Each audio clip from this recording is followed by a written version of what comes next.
Assalamualaikum warahmatullahi wabarakatuh. Kita masih melanjutkan ayat ke-13 setelah Allah menyebutkan nahnu naqussu 'alaika naba'ahum bil haqq, maka Allah menyebutkan innahum fityatun amanu bi rabbihim wazidnahum huda. Apa kisah itu? Innahum fityah.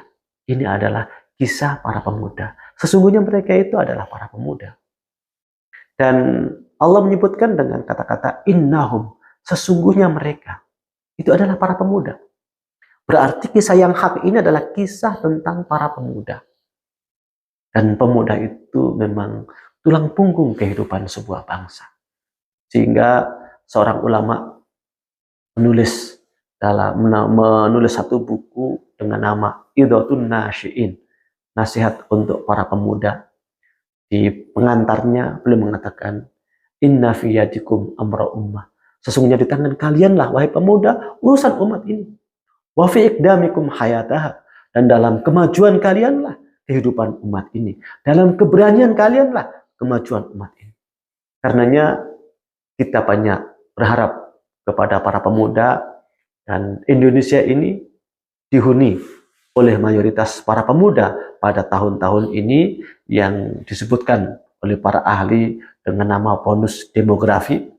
Karena itulah maka, wahai para orang tua, berikanlah keteladanan untuk anak-anak muda kita, berikanlah bimbingan kepada anak-anak muda kita, berikan kesempatan mereka untuk mendapatkan pengetahuan, pendidikan, dan pengalaman-pengalaman keagamaan yang lebih mantap, sehingga mereka akan membawa negara Indonesia ini menjadi negara yang baldatun thayyibatun warabbun ghafur, negara yang mampu mewujudkan cita-cita para pendirinya, yaitu menghapuskan penjajahan dari muka bumi ini, sebagaimana disebutkan di alinea pertama dalam pembukaan Undang-Undang Dasar, bahwa kemerdekaan itu ialah hak segala bangsa, dan oleh sebab itu maka penjajahan di atas dunia harus dihapuskan karena tidak sesuai dengan pri kemanusiaan dan pri keadilan.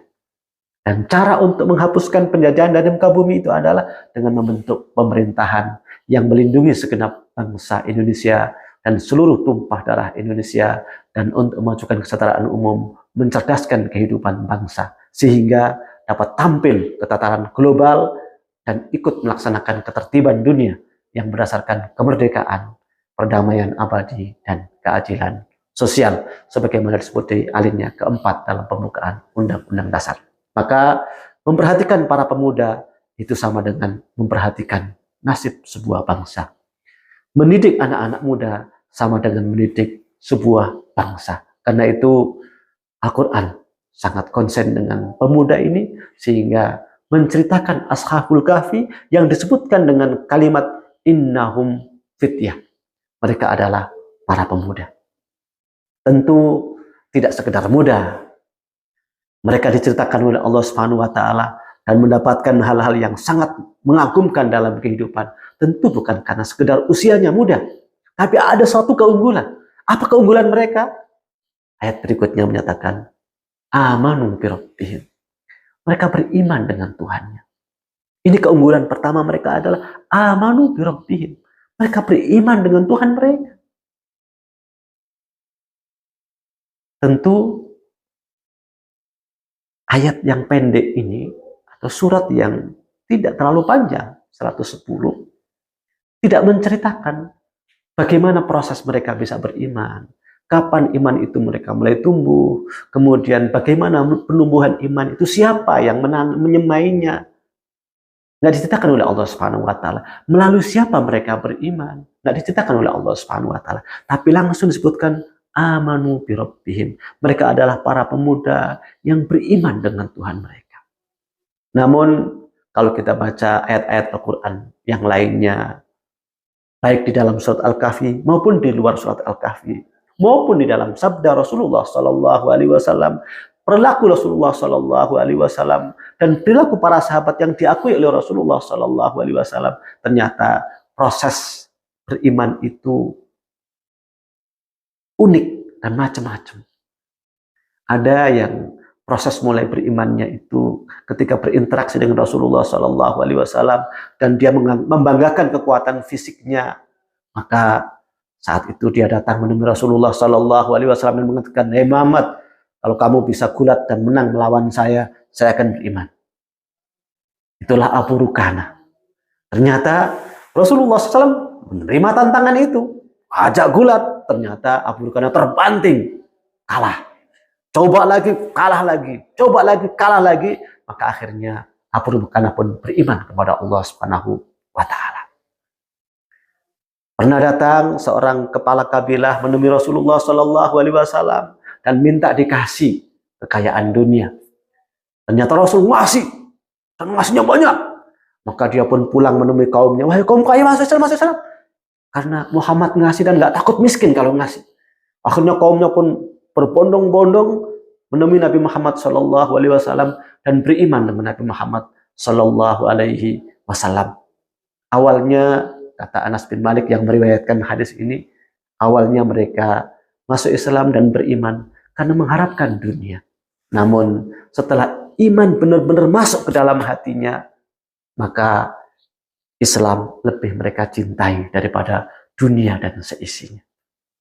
Ada juga yang sepele karena doa Rasulullah SAW. Salah satunya Umar bin Khattab radhiyallahu anhu yang penentangannya pada dakwah luar biasa, namun ketika dia datang ke rumah adiknya karena kemarahan mendengar adiknya telah beriman, ternyata adiknya lagi ada pertemuan kecil untuk merawat keimanannya, untuk membaca ayat-ayat Allah. Saat itu yang dikaji adalah surat Toha.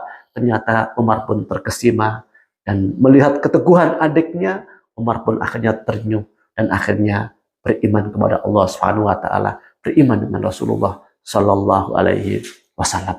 Ada banyak kejadian dalam kehidupan yang membuat orang jadi beriman.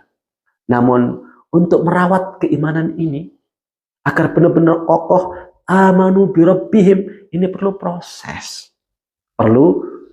Nah, ayat ini tidak menjelaskan prosesnya, tapi menjelaskan tentang keunggulan para pemuda ini. Pemuda ini amanu birabbihim.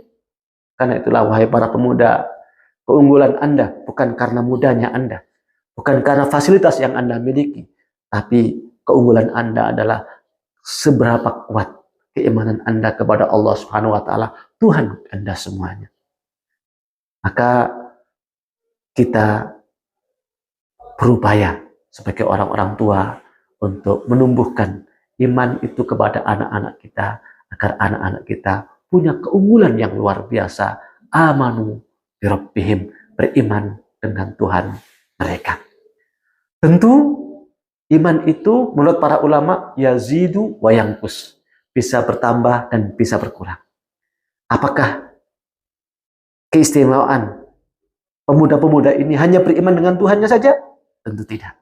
Tentu mereka punya keistimewaan yang lain yang membuat mereka benar-benar istimewa, yaitu wazidnahum huda. Apa makna wazidnahum huda? Kita ikuti pembahasan berikutnya. Assalamualaikum warahmatullahi wabarakatuh.